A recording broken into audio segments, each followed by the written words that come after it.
குங்குமம் சந்தனம் கோலமாய் பூசியே குளிர் தென்றல் எழுந்தருள்க.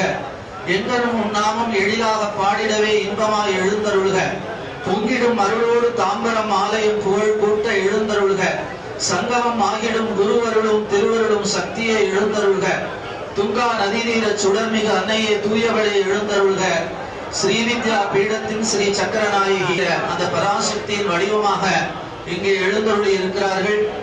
வாக்கர்த்தாவித சம்பிருத்தம் வாகர்த்த பிரதிபத்தையே ஜெகத பிதரோ வந்தே பார்வதி பரமேஸ்வரம் என்று மிகச் சிறப்பாக காளிதாசன் போற்றுகின்ற வண்ணம் சொல்லும் பொருளும் என நடமாடும் நின் துணைவருடன் புல்லும் பரிமள பூங்கொடியே நின் புதுமலர்த்தாள் அல்லும் பகலும் தொழும் அவர்க்கே அழியா அரசும் செல்லும் தவநிலையும் சிவலோகமும் சித்திக்குமே என்று மிகச் சிறப்பாக எம்பிரானுடைய திருவடியினுடைய புகழை நாம் இப்பொழுது சிந்தித்து மகிழ்கின்றோம்.